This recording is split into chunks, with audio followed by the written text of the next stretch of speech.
Hello and welcome back once again to another Unreal Engine 5 tutorial. This is Ben Blau, and today we're going to be designing a vehicle sound for a sports car. Now, I made this level using the default vehicle template. This environment is just something that I did for fun, but you're not obligated to beautify that at all. So when I spawn in at my player start, I'm playing as this vehicle, and it has the ability to be steered. I'm using W, A, S, and D. The longer I hold down the W button, the faster it goes. I can also put on my brakes.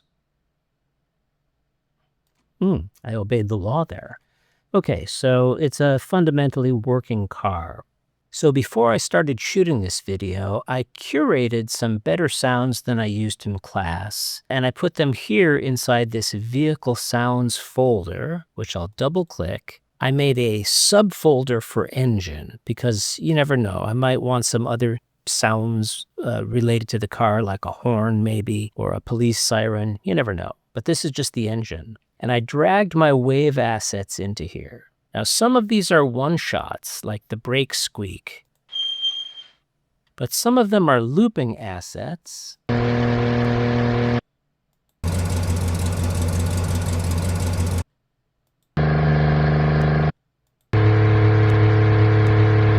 then I've got this ignition, which is a one-shot. You can hear that fades out because it's going to blend into the idle once the car gets started. So what I did is I went into all the wave assets, and for any of them that need to be looping, and that would include the high RPM, the idle, the low, and the medium RPMs, I just opened those up and I made sure that looping was set to true. And I did that for all of the ones that have to loop. So once again, that's your idle, your low, medium, and high RPMs. The ignition is a one-shot, and the brake squeak is a one-shot. One thing I didn't tell you is that I was able to obtain these loops from the same vehicle to blend more convincingly when transitioning and crossfading from one to the next. Now, we're going to not be using a sound cue for this. We are going to be dipping our toes into MetaSounds today. So what I'll do is I'll right-click in an empty area in this folder, hover over Audio, and choose this option, MetaSound Source, and I'll give this a name, MSS_engine,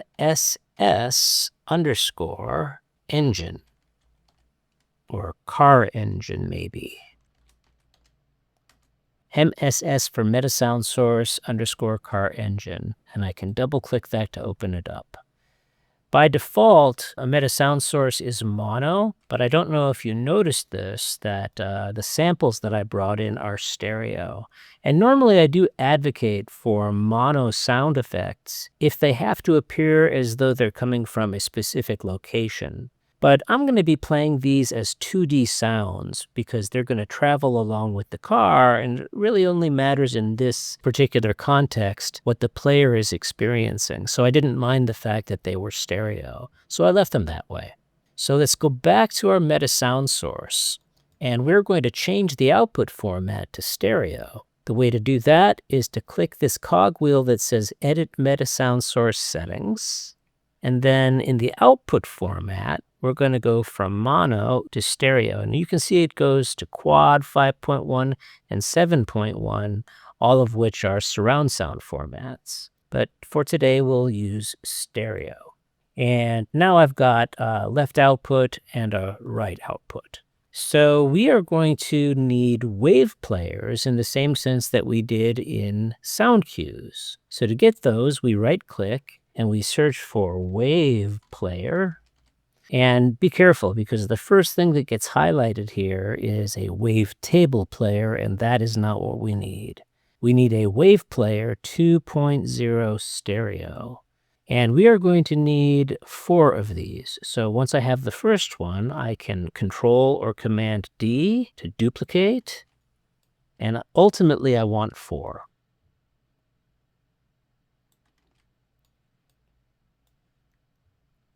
And I'm going to populate each one of these with the sample that I need. So let me bring up a content browser. Just bring that down a little bit, like so. And this first one, I want to have that one be responsible for our idle loop. So I'm going to populate it just by clicking that little button there. And the next one is going to be our lower RPMs. So I'll click the Use Selected Asset button. And this is going to be our medium RPMs. And lastly, our high RPMs. Okay, so this is a good start. Now, we are going to want to connect this input to the play pin on all 4 of these.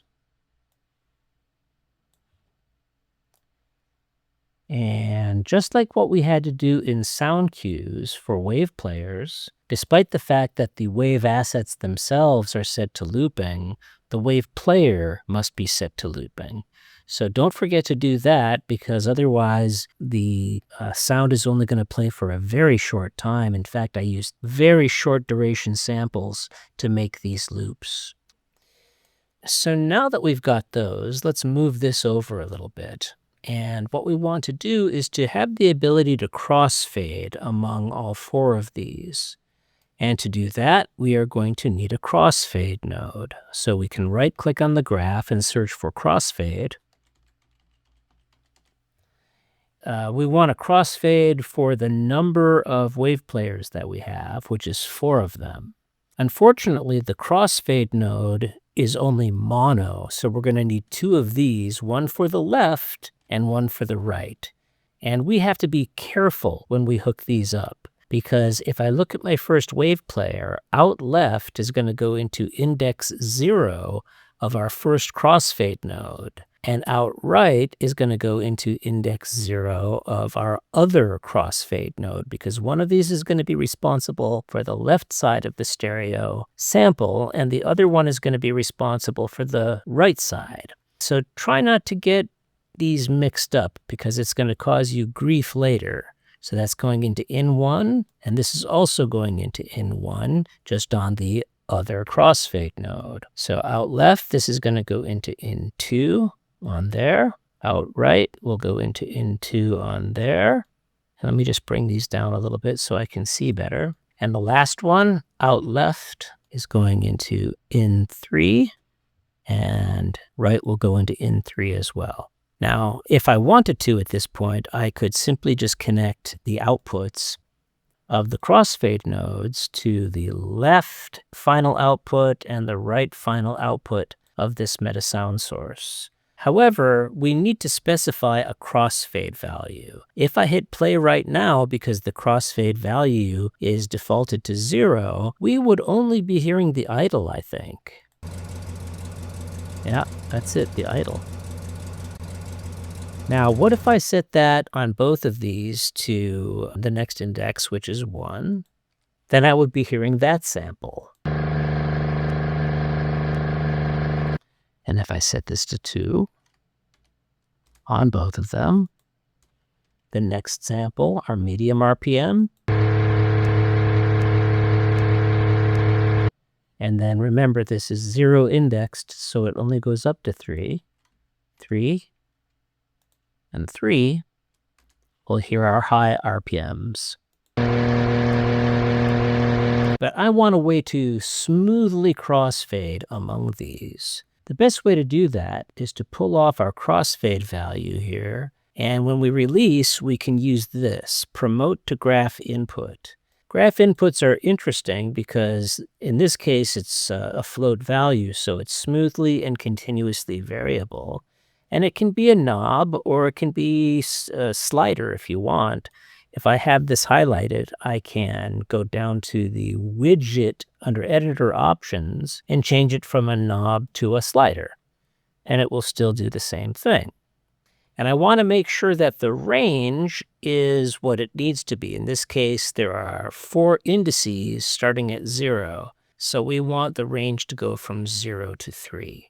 I will want to connect this. I think I like it more, frankly, as a knob. So let's go back to knob, and we'll connect it to both. So what I should be able to do using this graph input is to preview in real time what it's going to sound like when I crossfade among these 4 samples.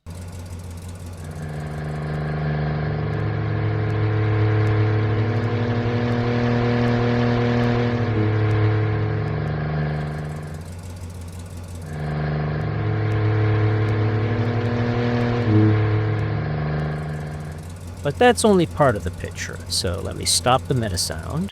And that's okay, but we also want each one of these wave players to pitch shift as the RPM increases at the same time the samples are being crossfaded. What I can do is I can take our graph input and duplicate it. And by the way, the duplicate is automatically linked to the one that it was duplicated from. I'm going to bring this duplicate onto this side of the graph, and initially what I'm going to do is I'm going to plug that into the pitch shift pin on each one of these wave players. Now this is not yet going to be perfect, but you're going to be able to now hear the samples crossfade and the pitch shifting as I increase these in tandem. Notice that they're both working together. So let's start the MetaSound.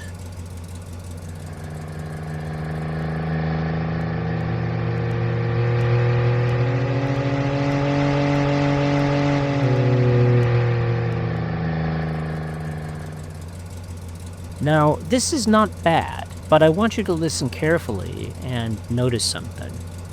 When I transition, especially not out of idle so much, that sounds okay. But from the low RPM, when that gets up to its highest pitch, and then begins its transition, that crossfade, into the medium RPM, the end of that pitch is too far away from the beginning of that pitch, okay? So we have to do a little bit of tuning of each one of these in order to make those match up. So the medium one is the one that I think is too high in pitch. So what we can do is we can just subtract, and instead of plugging this directly into the pitch shift for the medium, I can take the output of the subtraction operator, and I can subtract whatever I need. Updating this, however, is not going to happen in real time. You have to stop and restart the MetaSound each time. So let me remind myself.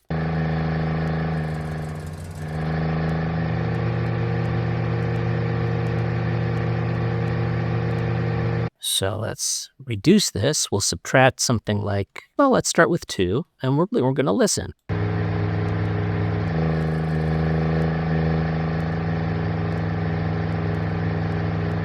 That's a little closer, but it's not close enough. So let's subtract 5.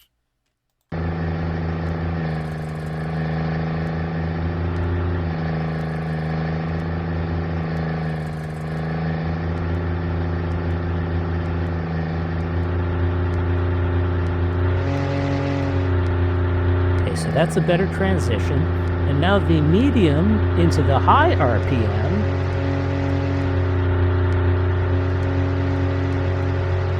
That's too big of a difference as well.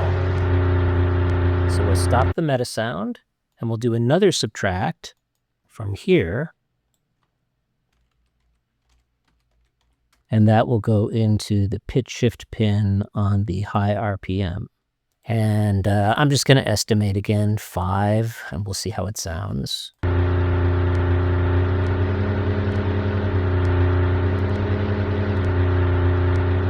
Still too large a pitch difference, in my opinion. So let's set that to 7. See if we're closer.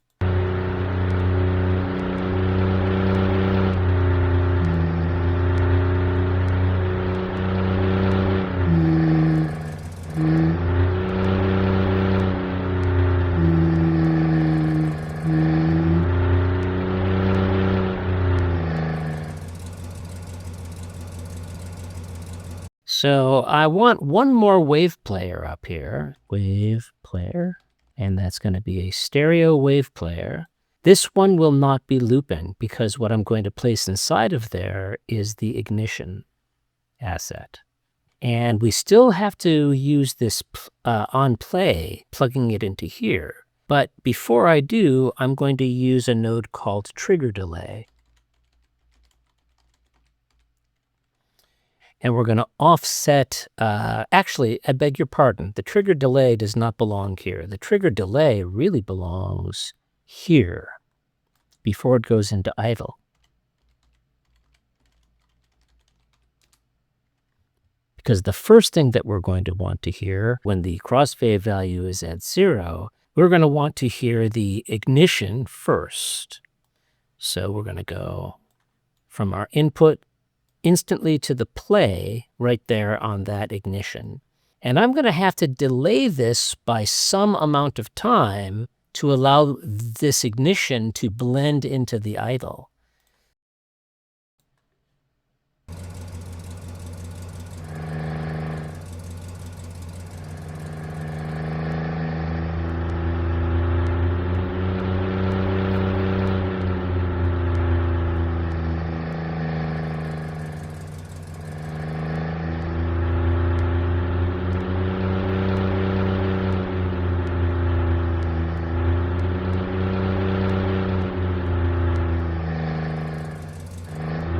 Okay, so let's start from the beginning.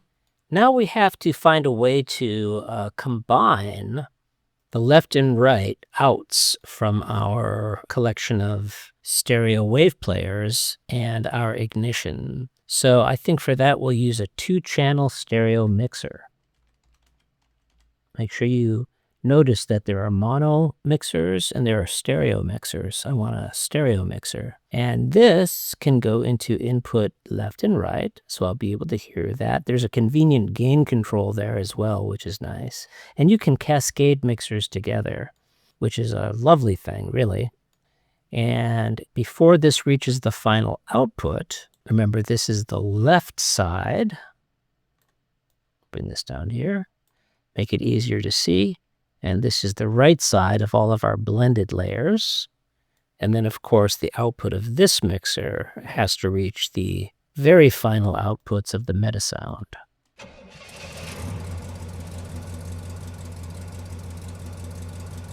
Not too bad. Maybe the whole thing could be a little louder. So let's take the gain of the ignition, turn that up a little bit, and we'll turn the rest up a little bit as well.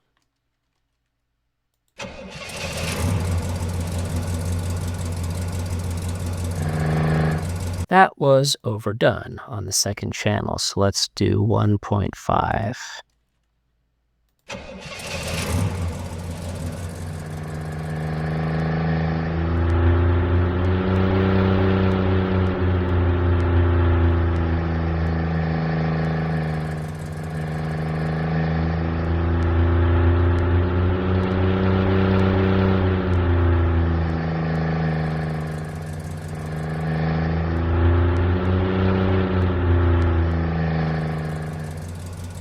Yeah, I think that's working well.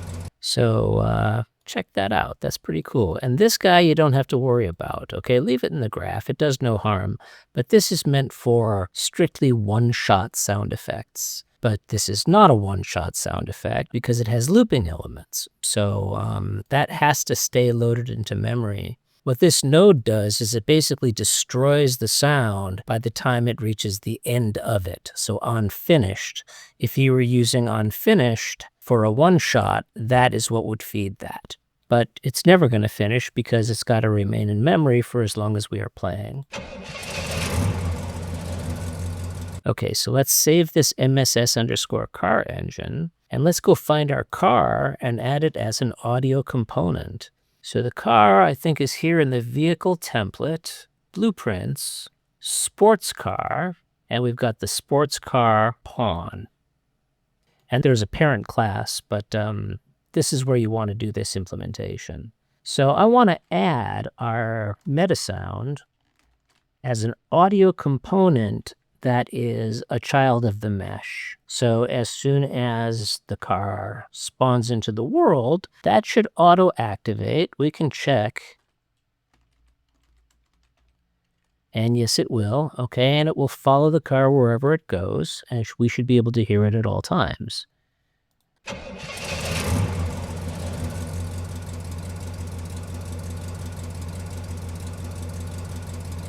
So what do you notice now? Nothing is modulating. We can't hear anything changing when the car speeds up and slows down. So we have to go back to our MetaSound source for that and think about these crossfade graph inputs as parameters that can be modulated from another blueprint. So we have to give it a name. So I'm going to just simply call this something like rotational speed, because I would like to link this to the engine rotational speed in the car setup. So let's go back to here. Now this comes with something called a vehicle movement component. So I'll drag that into the graph, and on begin play, let's get a begin play node. I'm going to cast to chaos wheeled vehicle movement component. This will return a lot of information, but if I pull off of here and I search for, let me see if I can find it. Yeah, there's two things that are relevant here. There's the engine rotation speed. I want to get that. And I also want to get the max rotation speed. So we'll do both. Get this, and we're also going to get max engine rotation speed, because I need to know these values, okay? Even when the car is idling, the motor is running, and I don't know the values. We have to obtain these values off of tick. So let's get an event tick, and we'll just print these values in different colors. Print string. And this will be, let's say, the max rotation speed. That's going to be the in string. And we'll make that one color. And then we will also do a print string. We'll just duplicate that. Make that a different color. And we will use this value as the in string. Okay, so now when I drive, okay, I can see that my idle speed is 900 RPM, but the maximum is 7,000. Okay, that's important to know, 900 and 7,000. And I think that's pretty easy to keep in mind. So we no longer need these print strings, but unfortunately, updating that parameter that I called rotational speed, we'll have to remember that and spell it the same way, has to be updated off of tick because the car is always going. So I no longer need this. I only need the max rotation speed to find out what it was when it was idling and what its maximum is. So what I'll do here, therefore, is use this value, which is going to increase and decrease as the car accelerates. So let me show you that on a print string off of tick.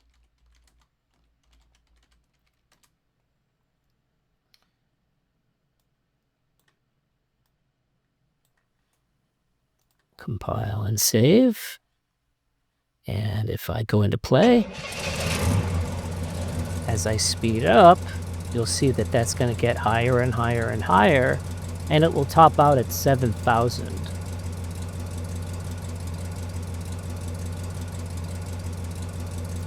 But that's not the range we need. We need the range that we specified here for our parameter, okay, our rotational speed, which goes from 0 to 3. So for that, we're going to use some blueprint script that I think you've seen before. We are going to use map range clamped. So let's disconnect this.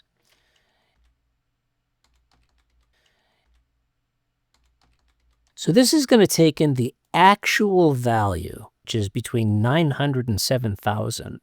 And we already know that, okay? So I can just hard code that, 900 to 7,000. is what this is going to provide. That value's got to be between those two values.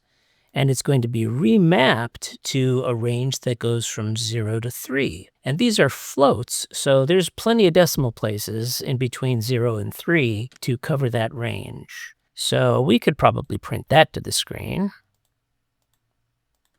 just to prove a point.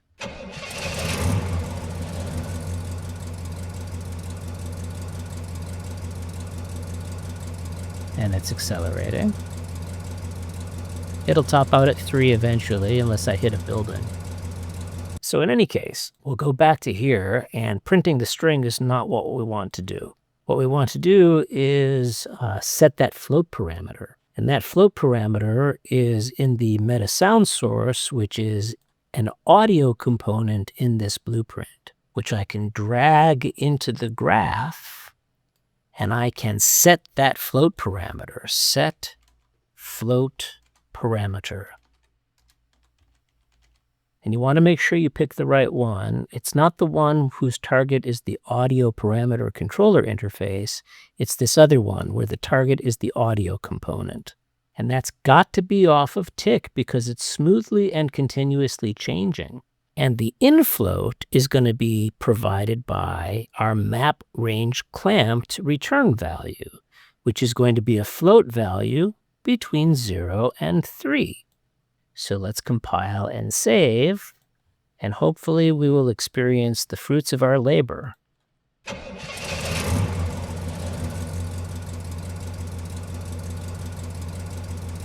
And it's still not working. I know why it's not working, do you? Think about it for a second. If you guessed that we never named the parameter, in the script here, needs the name of the parameter there, I'm going to just copy it, Control-C, this is the safest way, and paste it into this field so I can't make any mistakes. Compile and save one more time, and I think I'll do a save all, just in case. And let's see. Once and for all.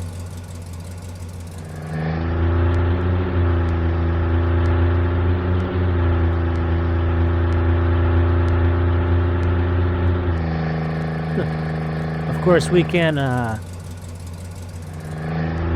crash the car and create sound effects for that. I don't think I have enough road here to get to my maximum speed. I'm also a lousy driver.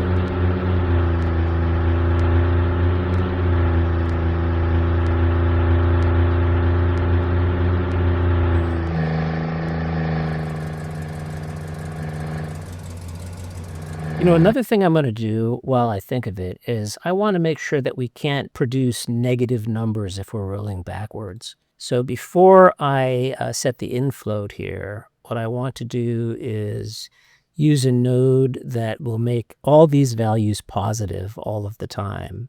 And that's called an absolute node. So absolute float. And let's try that again. Actually, I think I need more lead space, so I want to start way back there. Let's find my player start. And we're going to go on a little trip back this way. I want to have plenty of runway, so to speak. And I guess I'll be in the right lane because of the country I live in. Okay, so let's see how fast we can accelerate.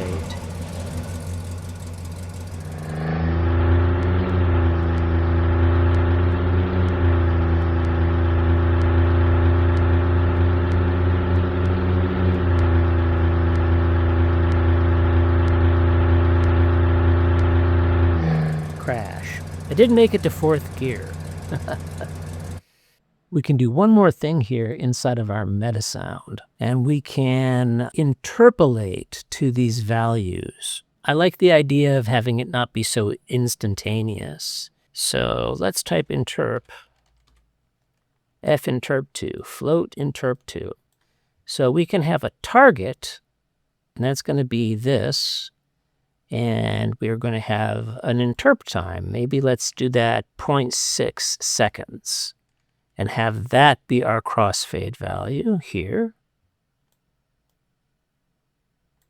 So it doesn't happen so instantaneously. That'll give us some lag. And I can do the same thing over here. Actually, I just copy and paste, copy and paste. I will have to reconnect all of these, but we'll go to the target. And, we can make the pitch have a different interpolation time than the transitions in the crossfade. Okay, so where do I start? I don't want this to start with the ignition. I want this to start with the idle and everything else that was being pitch shifted. We adjusted with subtraction for each one, but I doubt it. Okay, so now all the values have been provided. Oops, I'm just trying to hook it up. Pitch shift, pitch shift. I missed on that one. This one might be a little bit too loud, but we could give it its own mixer if we wanted to. Now that I fixed that, I'm curious to hear it again.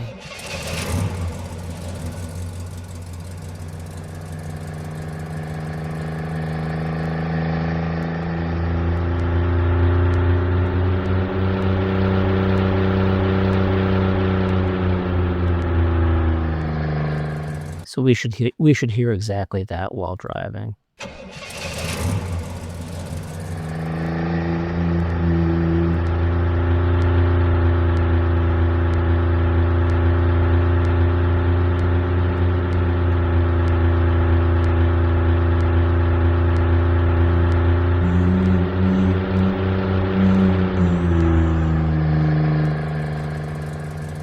Okay. Oh, you know what I forgot also? While we're here, as I recall, I had a brake squeak.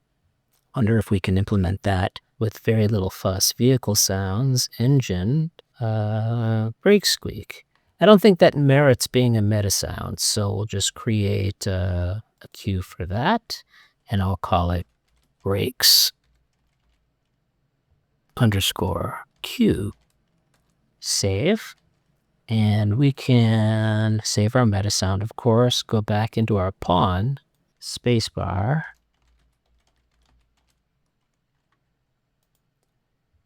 and do once with a reset,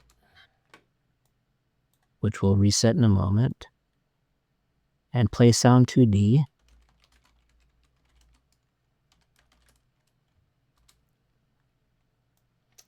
And then we'll delay a certain amount of time, maybe, I don't know, 5 seconds.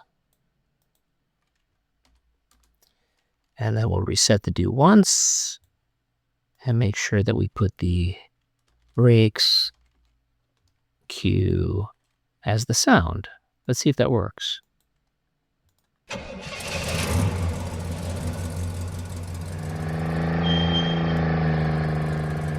And indeed it does. Okay, so now that we've got our basic system working, let's think about ways that we can improve on this sound further. I don't know if you've noticed this, but the engine sound doesn't seem to be continuing to pitch up after a certain point, despite the fact that the car is still accelerating. So I would like you to pay attention to that in particular.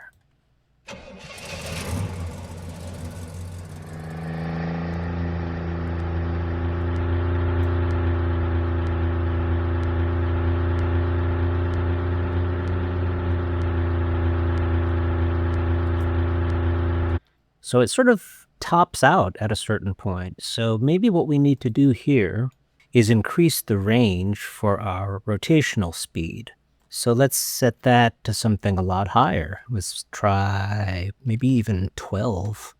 Of course, if we do that here, then our clamp is going to have to reflect that as well. That might be too much, but we'll see.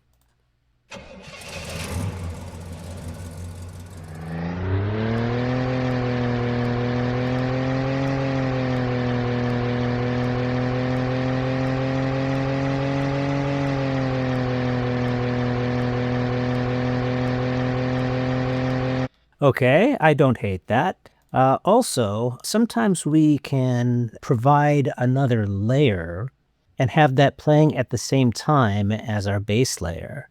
I do have another sample, I think, sitting on my desktop. So let me see if I can find that sample.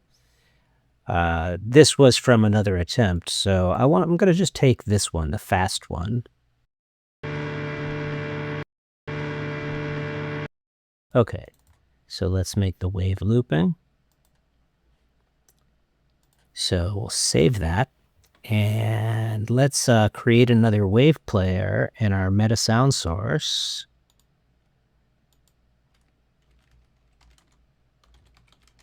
Again, 2.0 stereo. And I think that file is still highlighted, so I can pop it in there. Okay. And that's not the same sample as any of these. It's not the same sample as any of these. So let's take this value and plug it into the pitch shift. And this is going to be one sound that pitch shifts across the entire range of floats. It's not going to be included in the crossfade, in other words. So it needs this on play input connected. And we're going to need to, in some way, combine it with the audio we already have. Unfortunately, there's no method to my knowledge where I can add additional channels to an existing mixer node. I could always delete this and create a new one with more channels, or I could just cascade two mixers together. So I think I'll do that. Let's make another mixer.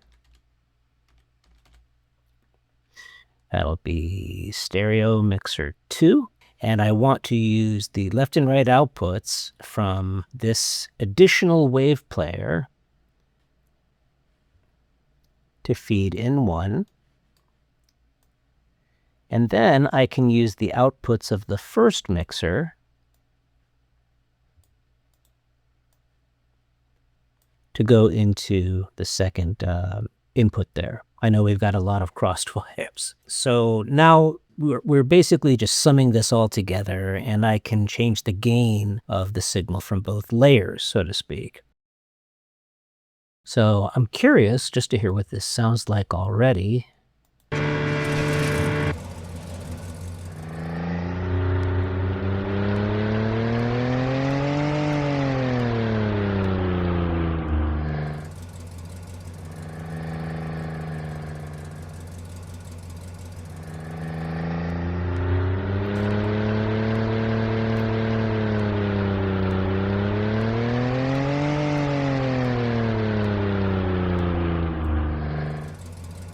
I like it, but I think it's still a little too high in pitch. So why don't we do this? We're going to use another subtract.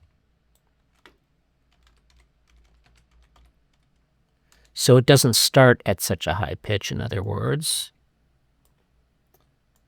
And we'll subtract from that maybe 4.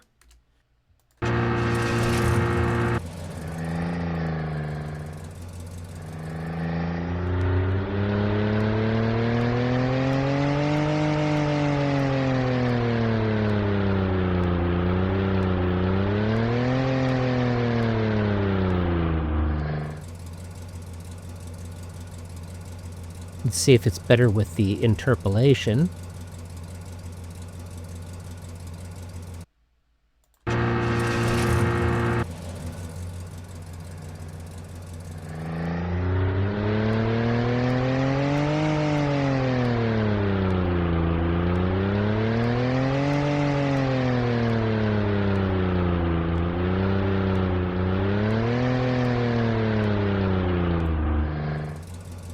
I kind of like that. I did notice, though, that when I hit play, it isn't until I manipulate the parameter that I can hear this reset to what we are causing the default pitch to be. I wonder if that's also true in play. So let's save this, check it. Yeah, that seems to be the case. You may notice that the pitch kind of warbles downward a little bit, but what I would like you to notice is that that's happening when the gears change, and we haven't implemented sort of like an offloading type of sound layer for that. Okay, so we're here in neutral.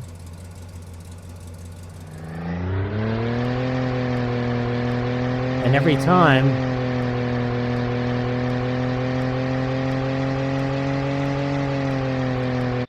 time it changes gears, we hear that go down. So if I wanted to, I could implement sort of offloading sounds every time it changes gears. We can get that information from the chaos wheeled vehicle movement component. Let's just look at this gear, dead current gear, because all of this is running off of tick. And if we had any offloading sounds, we could just trigger them every time the gear changes, and that would compensate for that. If we don't want that to happen to our second layer, there is another possibility, which is to use just a different aspect of the car movement that's more linear to drive that parameter. So let's look at our MetaSound one more time. And let's not use the rotational speed to modulate. Let's not use it to modulate this final wave player. We'll make this another graph input. Let's see, promote to graph input, and we'll call this something that we can remember, linear layer. All right. But now we've got yet another parameter to modulate. So let's save. And this can have a value, let's say 0 through 12. Save that, and we'll go back into our sports car pawn. So what else can we get here? We can get speed, perhaps? Get forward speed. Now, I don't know what the range is for this and if it needs to be clamped as well. So why don't we do a print string off of tick?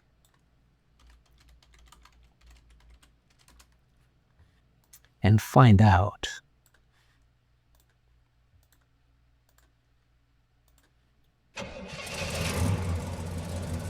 Okay, so that's 0-ish.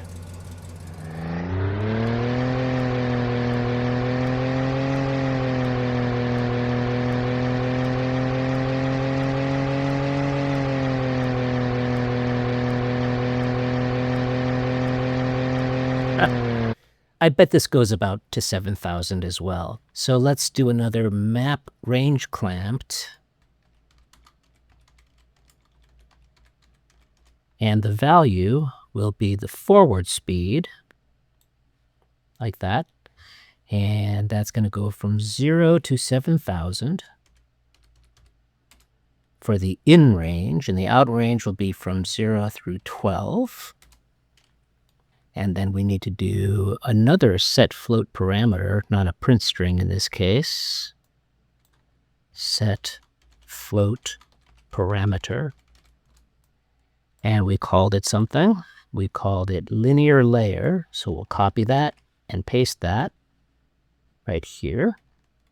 Set float parameter. I think I got the wrong node there. Okay, so set float parameter. Okay, yeah, this one, audio component.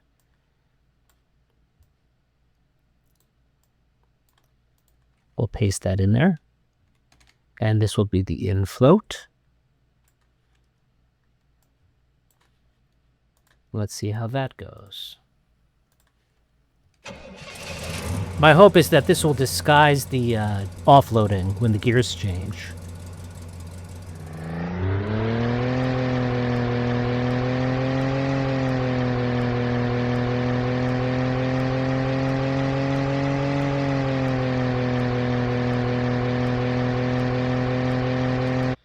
It's not bad. I think it should be a higher range though, maybe 15, because it did top out again.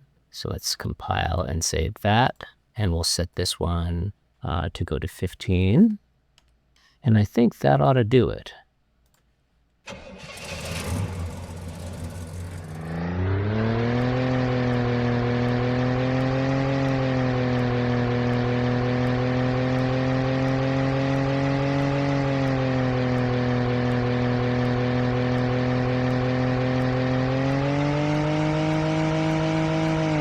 Well, it didn't disguise the offloading sounds that we obviously need, but you can get those as events and implement that if you wish. So I think this would be a good time to end this tutorial. And now you have a good idea of how to make a vehicle sound, and you have some knowledge of the next level of sound design in Unreal Engine, which involves these things called MetaSounds. MetaSounds are very, very powerful compared to sound cues and can be manipulated in a number of ways that you haven't seen yet. And I look forward to teaching those things to you in game audio and sound design too. So thank you for being with me, and I'll see you next time.